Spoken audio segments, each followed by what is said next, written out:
गुजरात में कांग्रेस और बीजेपी के बीच जो लड़ाई चल रही है वो अब कर्नाटक के बेंगलुरु में शिफ्ट हो गई है। कांग्रेस ने अपने 42 विधायकों को वहीं एक रिजॉर्ट में रखा गया है। कांग्रेस के इस कदम के जवाब में बीजेपी ने आरोप जड़ दिया है कि गुजरात के लोग बाढ़ से बेहाल हैं, लेकिन कांग्रेस अपने विधायकों को बेंगलुरु में मौज मस्ती करा रही है। दूसरी तरफ कांग्रेस पूरे मामले को लेकर बीजेपी और खास तौर पर अमित शाह पर निशाना साध रही है।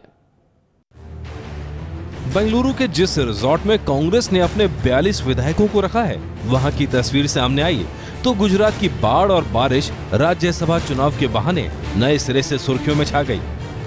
अहमद पटेल ने अपनी राज्यसभा की सीट जीतने के लिए राज्यसभा में रहने का उनका मोह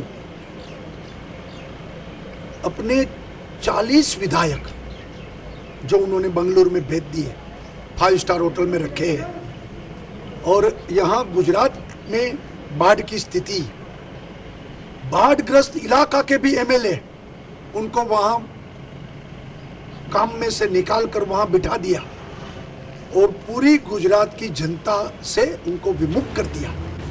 गुजरात के मुख्यमंत्री विजय रूपाणी ने जिस अहमद पटेल पर निशाना साधा, वो खुद बाढ़ पीड़ितों का हालचाल जानने के लिए बनासकांठा पहुंचे थे। लेकिन खबर उन्हें भी है, इस वक्त बाढ़ से ज्यादा बड़ा मुद्दा है उनका राज्यसभा का चुनाव। सरकार हमारे लोगों को, हमारे ट्राइबल एमएलए को उठा के ले गए और उसमें एसपी और उनका हाथ था। जिस तरह से उन्होंने कहा, जिस तरह से पैसे की ऑफर की जा रही है, अगर सरकार ने ये किया ही नहीं होता आज ये नौबत ही नहीं आती। यह आपको बता दें कि गुजरात में शंकर सिंह वाघेला के कांग्रेस छोड़ने के बाद कांग्रेस के 6 विधायक कांग्रेस से इस्तीफा दे चुके हैं। कांग्रेस का साफ आरोप है कि बीजेपी उसके विधायकों को अपने पाले में लाने के लिए पैसे और पावर का बेजा इस्तेमाल कर रही है। जब एक सुप्रिंटेंडेंट ऑफ पुलिस हमारे एक विधायक को उठा के ले गया, 15 करोड़ दे दूंगा, अमित शाह से मिला दूंगा, तब सभी विधायकों ने यह तय किया कि अब बहुत हो गया। अगर अब हम एकजुट होकर नहीं रहेंगे तो एक गुंडे, मिसयूज ऑफ पुलिस ऑफिसर्स जो फेक एनकाउंटर करते थे, आज वो विधायकों का एनकाउंटर कर सकते हैं। लोकतंत्र को बचाने के लिए मेरे विधायक यहाँ बैठे हैं।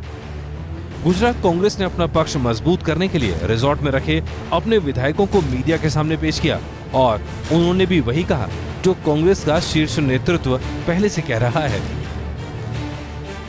गुजरात कांग्रेस और बीजेपी की जो लड़ाई राज्य से निकलकर बेंगलुरु पहुंची है, उसकी जड़ में है अहमद पटेल। अहमद पटेल गुजरात से राज्यसभा का नामांकन दाखिल कर चुके हैं, लेकिन जिस तरह से गुजरात कांग्रेस में भगदड़ मची है, उससे उनका राज्यसभा का टिकट फंसता नजर आ रहा है। दरअसल गुजरात में कांग्रेस के कुल 57 विधायक थे, लेकिन अब 6 विधायकों का पाला बदलने की वजह से संख्या घटकर 51 रह गई है। दूसरी तरफ अहमद पटेल को राज्यसभा में जीत के लिए 47 विधायकों का वोट चाहिए।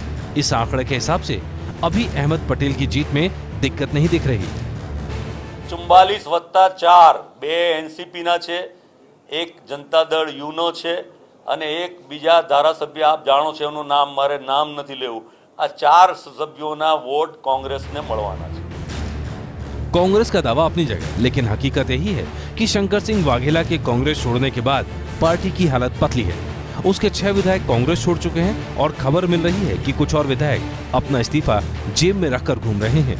कांग्रेस की माने तो इस पूरे खेल में है बीजेपी के चाणक्य अमित शाह, जो इस कोशिश में जुटे हैं कि गुजरात कांग्रेस के कम से कम 22 विधायक उसका साथ छोड़ दें। ऐसा करने से गुजरात विधानसभा में कांग्रेस की सदस्य संख्या 57 से घटकर 35 हो जाएगी।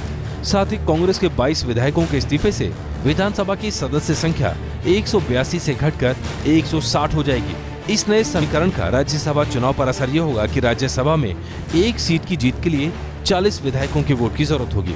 अगर वाकई ऐसा हो गया तो बीजेपी के तीनों राज्यसभा उम्मीदवार अमित शाह, स्मृति ईरानी और कांग्रेस से बीजेपी में आए बलवंत सिंह राजपूत की जीत निश्चित हो जाएगी, क्योंकि वहां पर बीजेपी के कुल 121 विधायक हैं। मतलब उसके तीनों उम्मीदवारों के लिए जरूरी 120 वोट आराम से मिल जाएंगे। वहीं 22 विधायकों के इस्तीफे के बाद कांग्रेस के पास केवल 35 विधायक रह जाएंगे। मतलब अहमद पटेल का पत्ता गोल, क्योंकि नए समीकरण में राज्यसभा में जीत के लिए कम से कम 40 वोट चाहिए होंगे। कांग्रेस के मुताबिक वो बीजेपी की इसी चाल को रोकने के लिए अपने विधायकों को लेकर बेंगलुरु गई है। दूसरी तरफ सूत्रों से जो खबर मिल रही है उसके मुताबिक वाघेला समर्थक कांग्रेस के कुछ और विधायक रिजॉर्ट में कांग्रेस का नमक खाने के बावजूद ऐन वक्त पर पाला बदलकर बीजेपी के खेमे में आ सकते हैं। लब्बो-लुआब ये है कि मौजूदा हालत में अहमद पटेल का राज्यसभा टिकट कंफर्म नहीं है। अगर वो हार जाते हैं तो ये अहमद पटेल से ज्यादा सोनिया गांधी की हार मानी जाएगी, क्योंकि अहमद पटेल साल 2001 से उनके राजनीतिक सचिव हैं। माना जाता है कि सोनिया गांधी के हर राजनीतिक फैसले के पीछे अहमद पटेल का ही हाथ होता है। ये है एबीपी न्यूज़, आपको रखे आगे।